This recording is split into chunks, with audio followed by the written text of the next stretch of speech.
Hello everyone, welcome to my channel time to study. कैसे आप सभी? आई होप आप सभी ठीक होंगे, बहुत अच्छे होंगे। और आज मैं कराने लगी हूँ अकाउंटेंसी का पार्ट ए का वॉल्यूम सेकंड। काफ़ी स्कूलों में वॉल्यूम सेकंड ही पहले कराया जाता है पार्ट ए का, और काफ़ी किसी किसी स्कूल में ऐसा होता है खाली कि पार्ट ए का वॉल्यूम फर्स्ट कराया जाए, बट ज़्यादातर चांसेस यही होते हैं कि पार्ट ए का वॉल्यूम सेकंड ही कराया जाता है। इसलिए मैं आप लोगों के लिए वीडियो लेकर आ गई हूँ पार्ट ए का वॉल्यूम सेकंड का। फर्स्टली हम कवर करेंगे, जिसमें हमारा पहला ही चैप्टर आ जाता है issue of shares. Issue of shares, ये जो हमारा चैप्टर नंबर 6 है पार्ट ए का, ये वॉल्यूम 2 की बुक में गिवन है।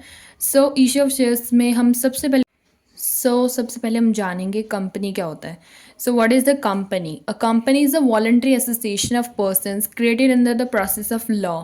एक वॉलंटरी एसोसिएशन होती है जो लोगों के द्वारा क्रिएट करी जाती है। इसमें बहुत सारे लोग, मिनिमम 7 to 8 पर्सन्स 10 पर्सन से कंपनी बनना स्टार्ट होती है।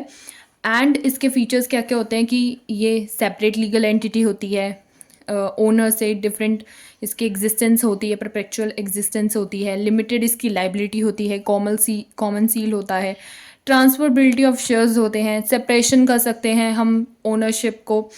और फिर हम जानेंगे कि टाइप्स ऑफ कंपनी। तो 3 टाइप की कंपनी होती है। पहली होती है अनलिमिटेड कंपनी, देन होती है company limited by guarantee, and third one is company limited by shares. Company limited by shares 3 type की होती है। एक तो होती है private company, public company, then हमारी आती है 1 पर्सन कंपनी। जैसा मैंने कि भी बताया कि 3 टाइप की कंपनी होती है, तो पहले हम जानेंगे अनलिमिटेड कंपनी कौन सी होती है। अनलिमिटेड कंपनी वो होती है जिसकी कोई भी लिमिटेड लाइबिलिटी नहीं होती। अनलिमिटेड लाइबिलिटी है उस कंपनी की, जो उसकी प्राइवेट प्रॉपर्टी होती है मेंबर्स की, वो यूज़ करी जा सकती है उनके क्रेडिटर्स के क्लेम को पे करने के लिए, और it is not found in India. दूसरी हमारी आती है कंपनी लिमिटेड बाय गारंटी। ये वो कंपनी होती है जहाँ पे लाइबिलिटी जो उसके मेंबर्स की होती है वो लिमिटेड होती है मेमोरेंडम के through. Up to the amount एक फिक्स होता है, उतना ही जो लाइबिलिटी है वो कर सकते हैं इंक्रीज। और फिर हमारी आ जाती है third one, company limited by shares. तो थर्ड वन होती है हमारी company limited by shares, company limited by shares. Where the liability of the members is limited up to the unpaid portion of the shares, कि जितना portion shares का paid नहीं है उतना जो है लाइबिलिटी हम कर सकते हैं।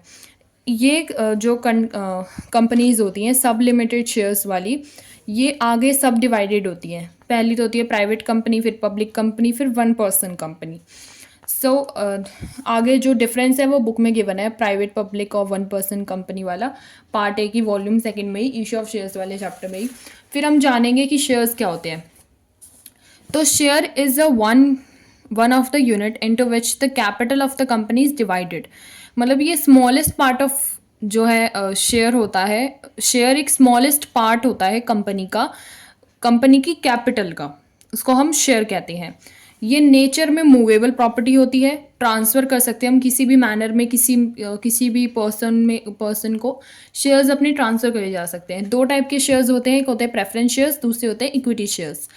प्रेफरेंस शेयर्स के टाइप्स जो हैं बुक में गिवन है, वो आपने बिजनेस स्टडीज़ में 11th में भी पढ़े होंगे। Types of preference shares, redeemable और ये सब जो शेयर्स के टाइप्स गिवन है वो बुक में गिवन है, आप वहाँ से देख सकते हो। बाकी प्रेफरेंस शेयर्स और इक्विटी शेयर्स के टाइप होते हैं। प्रेफरेंस शेयर्स के टाइप्स इतने इंपॉर्टेंट नहीं होते, बट फॉर योर रेफरेंस आप पढ़ सकते हो कि मतलब कितने टाइप्स के होते हैं। फिर हम आ जाते हैं इन दोनों का डिफरेंस पे, इक्विटी और प्रेफरेंस शेयर्स पढ़ सकते हो। फिर हमारा आ जाता है टाइप्स ऑफ शेयर कैपिटल। कितने टाइप्स के शेयर कैपिटल होते हैं? पहले तो शेयर कैपिटल का मीनिंग हम जानेंगे। शेयर कैपिटल का मीनिंग होता है कि अमाउंट जो भी शेयर होल्डर ने इन्वेस्ट करी है, उसकी फेस वैल्यू जो भी शेयर्स की है उसके उस पर टूवर्ड्स द फेस वैल्यू पे जो शेयर्स की है उस पर जितनी अमाउंट इन्वेस्ट करी है वो होती है शेयर कैपिटल।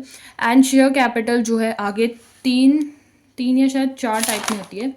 नहीं, 3 टाइप में ही होती है। तो 3 टाइप की हमारी आगे आ जाती है। पहली तो हमारी आती है ऑथराइज्ड शेयर कैपिटल, जिसका दूसरा नेम नॉमिनल शेयर कैपिटल भी होता है, मैक्सिमम शेयर कैपिटल भी होता है, रजिस्टर्ड शेयर कैपिटल भी होता है। ये पेपर में आ सकता है, 1 मार्क में पूछा जा सकता है, आराम से कोई भी क्वेश्चन आ जाएगा इससे रिलेटेड कि इस कंपनी की रजिस्टर्ड शेयर कैपिटल बताओ, तो इसका मतलब आपको ऑथराइज्ड शेयर कैपिटल बतानी है। सो ये सब क्वेश्चन इससे रिलेटेड पूछे जा सकते हैं, तो इसके अदर नेम याद करने ज़रूरी हैं। तो मैंने यहाँ पे सारे उसके नेम्स लिख दिए हैं कि authorise share capital, nominal share capital, maximum share capital और ये लास्ट वन हमारी रजिस्टर्ड शेयर कैपिटल। जो मोस्ट कॉमनली जो नाम यूज़ करा जाता है वो ऑथराइज्ड और रजिस्टर्ड होता है। ये दो नाम जो है मोस्ट कॉमनली यूज़ करे जाते हैं। ऑथराइज शेयर कैपिटल का मतलब होता है जो मैक्सिमम कैपिटल होती है कंपनी की, कि जितना वो ऑथराइज कर सकती है शेयर्स को, जितना वो इशू कर सकती है, मतलब इशू तो नहीं, जितना उसकी मैक्सिमम लिमिट होती है अपने शेयर्स को मार्केट में करने के लिए, कि पूरे अपने बिजनेस के लाइफ टाइम में वो कितने शेयर्स मार्केट में उतार सकती है। जैसे कि किसी मान लो ए लिमिटेड है और उसकी ऑथराइज कैपिटल है 5 lakh shares at the rate of 10% each. So इसका मतलब ऑथराइज कैपिटल कितनी हो जाएगी, 5 lakh into 10, 50 lakh authorise capital हो जाएगी। लेकिन ये तो हो गई ऑथराइज कैपिटल। सेकेंड वन आती है इशूड शेयर कैपिटल।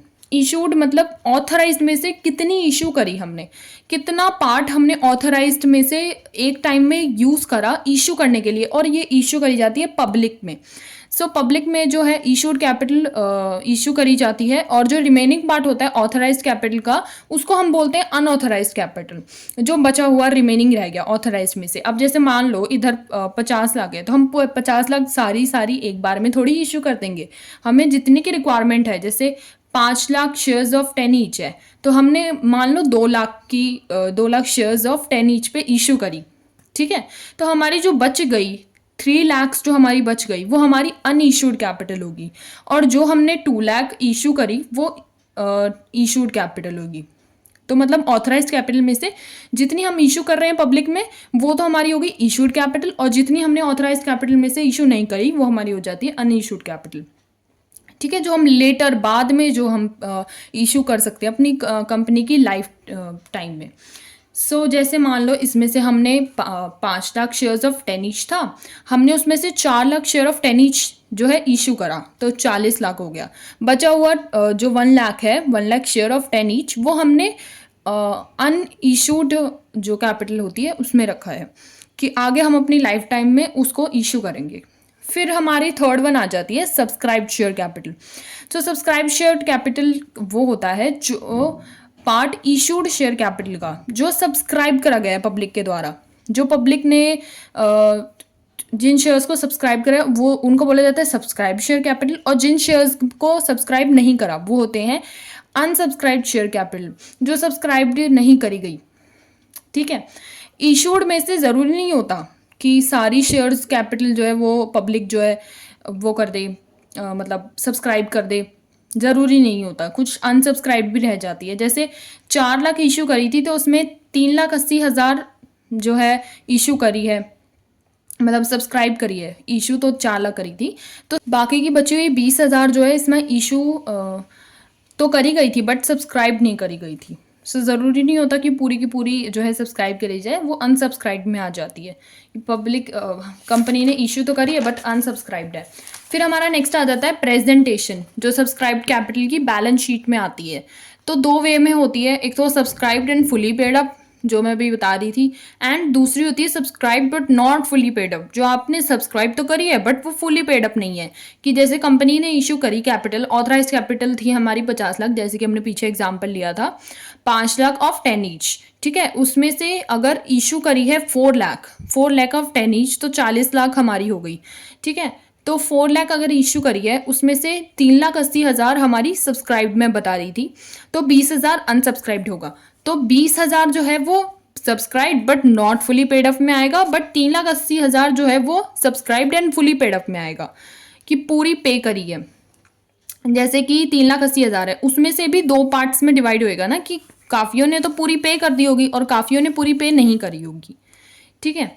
फिर आज इश्यू ऑफ शेयर्स देखो दो इसमें कैटेगरीज डिवाइडेड है। फॉर कैश के बेसिस पे होता है और एक फॉर कंसंट्रेशन, मतलब अदर देन कैश के बेसिस पे होता है।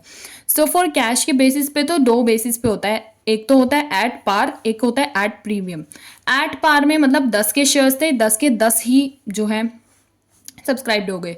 दूसरा हमारे होते हैं कि 10 के शेयर्स थे लेकिन प्रीमियम के साथ करे गए, मतलब 2 इसमें प्रीमियम होगा और 10 तो है ही, तो ये प्रीमियम वाला हो जाता है। तो फॉर कैश में 2 टाइप के होते हैं, एट पार और एक एट प्रीमियम वाला। फॉर कंसिडरेशन मतलब कि अदर देन कैश जो चीज़ें होती हैं, जैसे कि वेंडर बाय प्रीमियम भी हो सकता है। तो प्रीमियम में पार और प्रीमियम हो सकता है, वेंडर में भी पार और प्रीमियम दोनों टाइप से हो सकता है। अब मैं आपको बताने लगी हूँ मेन चीज़, वो है ये टॉपिक नंबर 1, एट पार।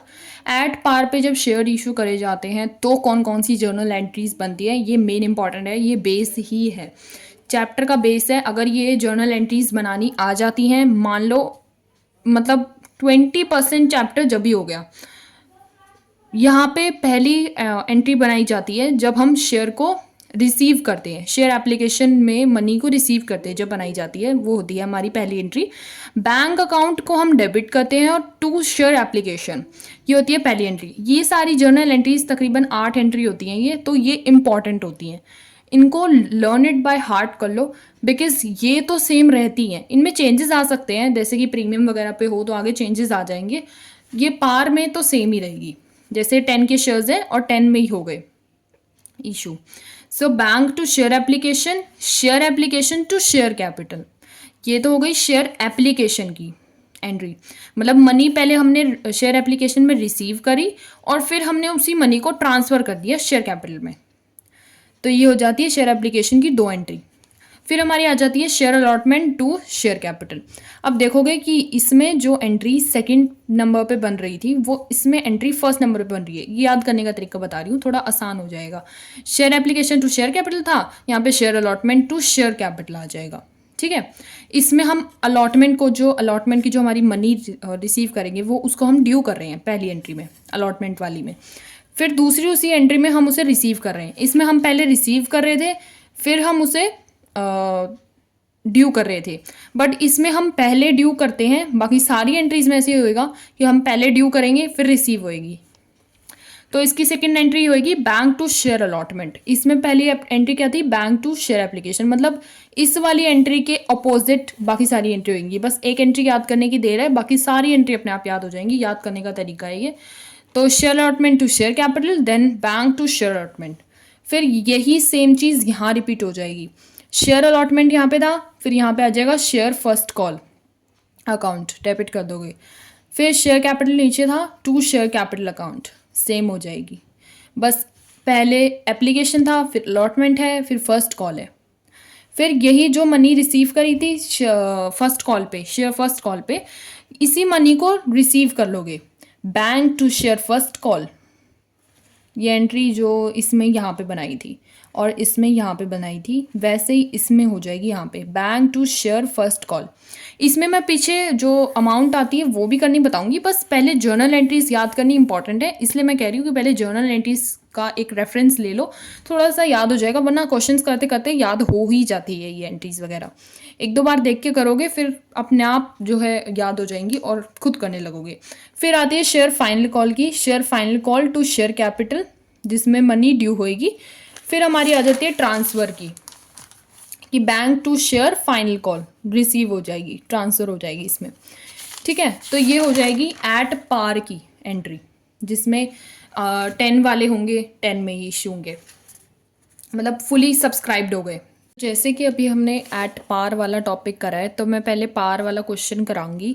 एक जो प्रैक्टिकल मैंने खोल लिया है, चैप्टर नंबर 6 का इलस्ट्रेशन, ये बात ये, हाँ मैंने प्रैक्टिकल्स खोले। सो 1 to 5 जो 1 to 4 जो है वो है आपके बैलेंस शीट वाले, बैलेंस शीट में जो चीज़ें शो करनी है। तो ये क्वेश्चन इतने इंपॉर्टेंट, मतलब ये बोर्ड में आता है तकरीबन 6 नंबर का या 4 नंबर में आ जाएगा, बट अभी फ़िलहाल मैं ये वाला टॉपिक बाद में कराऊंगी। पहले मैं पार वाला करा रही हूँ, जब शेयर्स इशू ही पार पे हों, जो टॉपिक अभी मैंने आपको नोट्स में कराया है। सो ये चैप्टर नंबर 6 का क्वेश्चन नंबर 5 करा रही हूँ, ये वाला। राम को डॉट इशूड, इसमें क्वेश्चन में देखो पहले गिवन है कि राम को कंपनी है, राम कंपनी इशूड करती है 50,000 shares of 10 each payable as follows, 3 on application, 3 on allotment, 2 on first call and 2 on final call, ऐसे कर रही है। फिर आगे हमें बोला है कि all the shares were subscribed and allotted, सारे शेयर्स जो है सब्सक्राइब हुए हैं और अलॉट भी करे गए हैं। Give the journal entries and show the share capital in the balance sheet assuming that all the sums have been duly received, expenses are issue of shares amounted to rupees 10,000। Okay, so question हमें बोल रहा है, question number 5, इसमें हमें बोला है कि राम की एक कंपनी है जो इश्यू कर रही है 50,000 शेयर्स, वो भी ऑफ 10 ईच, ठीक है, जो वो ले रही है 3 on application, 3 on allotment and 2 on first call and 2 on final call, ठीक है, ये बोला है। और लास्ट इन्फॉर्मेशन गिवन है एक्सपेंसेस से रिलेटेड, एक्सपेंसेस जो हैं जो इशू हुए हैं वो हैं ₹10,000 के। तो सारी इन्फॉर्मेशन मैंने यहाँ पे नोट कर ली है। अब देखो कैसे करोगे, अभी जो मैंने नॉर्मल जर्नल एंट्रीज बताई हैं उन्हीं के अकॉर्डिंग मैं आपको वह क्वेश्चन करके दिखाऊंगी, वो मैंने नोट्स में दिखाया था, अमाउंट उसमें नहीं गिवन थी। सो मैं दिखाती हूँ, देखो पहले तो आएगी bank debit, bank account debit to share application, इसके अंदर पहले मनी जो है जो उसमें लिखा था वैसे ही आपको सेम लिखना है, share application account debit to share capital, ठीक है। तो ये शेयर एप्लीकेशन की 2 एंट्रीज हो गई। अब इसमें अमाउंट कैसे लिखोगे, 50,000 शेयर्स थे जो इशू हुए थे, तो 50,000 इंटू 3, 50,000 इंटू 3।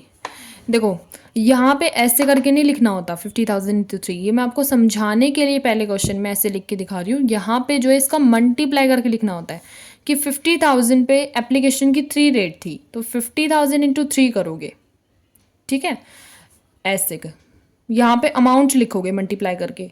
यहाँ पे मैं आपको समझाने के लिए कर रही हूँ कि क्या कैसे आएगा। अगले क्वेश्चन में मैं आपको डायरेक्ट मल्टीप्लाई करके लिख के दिखाऊंगी। और सेकंड में भी ऐसे आ जाएगा 50,000 इंटू 3 एंड 50,000 इंटू 3, ठीक है, नरेशन आ जाएगी। फिर हमारा आ जाएगा दूसरा शेयर अलॉटमेंट का, शेयर अलॉटमेंट की एंट्री होएगी ना, share allotment debit to share capital, share allotment 50,000 पे शेयर अलॉटमेंट की रेट क्या है, 3 है हमारी शेयर अलॉटमेंट की रेट, तो 3 आ जाएगी और इधर भी 3 हो जाएगी। ये डेबिट साइड है, ये क्रेडिट साइड है, ये मैं नॉर्मल जर्नल एंट्री बना के दिखा रही हूँ। यहाँ पे वो जो LF का आता था कॉलम वो आएगा, ये डेबिट साइड है, क्रेडिट साइड है, लाइन बना के आपको प्रॉपर करना है, ये तो मैं नॉर्मल दिखा रही हूँ। ये 3 एंट्री होगी, चौथी एंट्री हमारी हो जाएगी bank debit to share allotment, ठीक है। फिर आ जाएगी नरेशन 50,000 इंटू 3 एंड 50,000 इंटू 3। फिर आ जाएगी हमारी फर्स्ट कॉल और फाइनल कॉल की एंट्री। तो फर्स्ट कॉल और फाइनल कॉल की भी ऐसी होगी शेयर अलॉटमेंट की तरह ही, share first call debit to share capital, ठीक है। 50,000 इंटू रेट क्या था हमारा, 2 था फर्स्ट कॉल का, ये तो सेकंड कॉल है, ये एप्लीकेशन था, ये अलॉटमेंट था, ये फर्स्ट कॉल है, ये सेकंड कॉल है, तो फर्स्ट कॉल की क्या हुई हमारी 2 ये रेट, तो 50,000 इंटू 2 करोगे 1 लाख आ जाएगा अमाउंट। फिर इसी की सेकंड एंट्री करेंगे हम, bank debit to share first call into 2 and 50,000 into 2। इसी क्वेश्चन में मैं ऐसे दिखा रही हूँ, आगे से आपको क्वेश्चन में मैं डायरेक्ट मल्टीप्लाई करके अमाउंट लिख के दिखाऊंगी। तो ये सिर्फ आपको समझाने के लिए, ताकि आपको समझ में आ जाए एक्चुअल में किसको किससे क्या करना पड़ता है, कि इशू रेट हमारी क्या है और ये जो शेयर्स की और इसकी जो रेट है उससे मल्टीप्लाई करना होता है, कैसे करना होता है, कौन सी रेट कौन सी होती है। तो इसलिए मैं ऐसे करके लिख के दिखा रही हूँ, वरना आगे से तो मैं ऐसे ही करके दिखाऊंगी, बताऊंगी तो हालांकि मैं। फिर नेक्स्ट आ जाएगी हमारी share final call. Final call भी बोल सकते हो, सेकंड कॉल भी बोल सकते हो, लास्ट वाली को। ये फर्स्ट कॉल ही होती है, लेकिन इसको आप फाइनल कॉल बोल सकते हो, चाहे सेकंड कॉल बोलो, लिख लो आप ऐसे ही। 2 शेयर कैपिटल, ठीक है, ये हमारी हो जाएगी 50,000 into 2 and this one also 50,000 into 2, क्योंकि इसका रेट 2 ही था ऊपर। सो इसकी लास्ट एंट्री जो इसकी होएगी वो होएगी बैंक अकाउंट ज़रूर लिखना, मैंने इसमें लिखा नहीं है। Bank account debit to share final call, इसका अमाउंट हो जाएगा 50,000 इंटू 2 एंड 50,000 इंटू 2, ठीक है। तो ये तो होगी शेयर इशू शेयर को जब हम रेट से मल्टीप्लाई करेंगे वो 8 एंट्री, तो ये वो हो गई। एक्सपेंसेस की और एंट्री बनेगी, वो क्या होएगी मैं दिखाती हूँ। सो नेक्स्ट एंट्री मैं नेक्स्ट पेज पे करके दिखाऊंगी, बिकॉज पेज फिल हो गया। इसकी एंट्री होती थी share expenses debit to bank, और अमाउंट कितनी गिवन थी हमारी 10,000, तो 10,000 यहाँ पे डायरेक्ट आ जाएगा डेबिट क्रेडिट में, नरेशन आ जाएगी। फिर नेक्स्ट एंट्री इसकी हो जाएगी statement of PNL, statement of PNL debit to share expenses. Share expenses को स्टेटमेंट ऑफ पीएनएल से राइट ऑफ करते हैं इफ़ अगर हमारे पास सिक्योरिटी प्रीमियम गिवन हो, तो एक्सपेंसेस जो हैं वो सिक्योरिटी प्रीमियम से पहले राइट ऑफ होते हैं। अगर बचे जाएँ तो स्टेटमेंट ऑफ पीएनएल से होते हैं, वरना तो पहला चांस यही होता है, अगर सिक्योरिटी प्रीमियम गिवन है तो सिक्योरिटी प्रीमियम से करो, नहीं गिवन है तो स्टेटमेंट ऑफ पीएनएल से, तो वो होंगे ही राइट ऑफ। तो ये हो गया क्वेश्चन नंबर 5 हमारा कंप्लीट एट पार वाला, जो कि मैंने पूरा करके दिखा दिया। नेक्स्ट क्वेश्चन जो हमारा आता है वो आता है एट प्रीमियम वाला। तो प्रीमियम वाला टॉपिक हम पहले समझेंगे, फिर जो है ये क्वेश्चन करेंगे। सो ये था पार वाला topic, issue of shares at par. I hope आप लोगों को ये टॉपिक समझ में आया होगा। नेक्स्ट वीडियो में हमारे साथ ऐसे ही जुड़े रहिएगा। Issue of shares at premium का मैं नेक्स्ट टॉपिक कराऊंगी with the notes and the questions. So ऐसे ही जुड़े रहिएगा आगे हमारे साथ। चैनल को लाइक करें, शेयर करें अपने फैमिली फ्रेंड्स के साथ, सब्सक्राइब करें and don't forget to hit the bell icon for getting the further notifications. Goodbye, bye bye.